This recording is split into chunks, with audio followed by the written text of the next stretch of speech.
BLM Kerala Tamil Nadu Pondicherry. ക്ഷേമ pension ഉൾപ്പെടെ വർദ്ധിച്ചതോടെ തദ്ദേശ തെരഞ്ഞെടുപ്പിൽ വൻ മുന്നേറ്റം LDF ഉണ്ടാക്കുമെന്ന് സംസ്ഥാന സർക്കാരിന് പ്രതീക്ഷയുണ്ടായിരുന്നു. എന്നാൽ വോട്ടിൽ പിന്നിൽ പോയി. കുത്തകയായിരുന്ന തിരുവനന്തപുരം കോർപ്പറേഷൻ ഉൾപ്പെടെ LDFന് നഷ്ടമാവുകയും ചെയ്തു. മികച്ച ഭരണം കാഴ്ചവെച്ച കൊച്ചി കോർപ്പറേഷനും LDFന് നഷ്ടപ്പെട്ടു. വോട്ട് കണക്കിൽ 6% താഴെ കുറവ് മാത്രമേ LDFന് ഉണ്ടായുള്ളൂ എങ്കിലും ശക്തമായ ഭരണവിരുദ്ധ ട്രെൻഡ് ഉണ്ടായി എന്ന വിലയിരുത്തൽ ചില LDF നേതാക്കൾക്കുമുണ്ട്. ഇതോടെ തദ്ദേശ തെരഞ്ഞെടുപ്പിലെ തിരിച്ചടി അകറ്റാൻ വൻ പ്രഖ്യാപനങ്ങൾ നടത്താൻ സർക്കാർ തയ്യാറെടുക്കുകയാണ് എന്ന വിവരങ്ങൾ പുറത്തുവരുന്നുണ്ട്.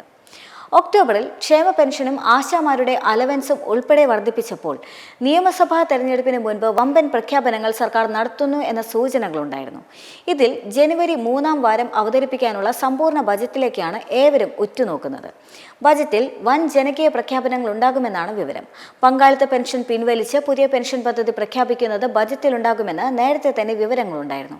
ശമ്പള പരിഷ്കരണ പ്രഖ്യാപനം ബജറ്റിനോട് അനുബന്ധിച്ചുണ്ടായേക്കും. ജനങ്ങളെ സ്വാധീനിക്കാൻ കഴിയുന്ന വലിയ ജനപ്രിയ പ്രഖ്യാപനങ്ങൾക്കാണ് ബജറ്റിൽ സാധ്യതയുള്ളത്. ഇതോടൊപ്പം തന്നെ വൻ വികസന പദ്ധതികളും ബജറ്റിൽ പ്രഖ്യാപിച്ചേക്കും. ഇതിനായി ബജറ്റ് തയ്യാറാക്കുന്ന ഉദ്യോഗസ്ഥന്മാരും സാമ്പത്തിക വിദഗ്ധന്മാരും വ്യവസായ പ്രമുഖരും ധനമന്ത്രി KN ബാലഗോപാൽ ആശയവിനിമയം നടത്തിയെന്ന് പുറത്തുവരുന്ന റിപ്പോർട്ടുകളുണ്ട്.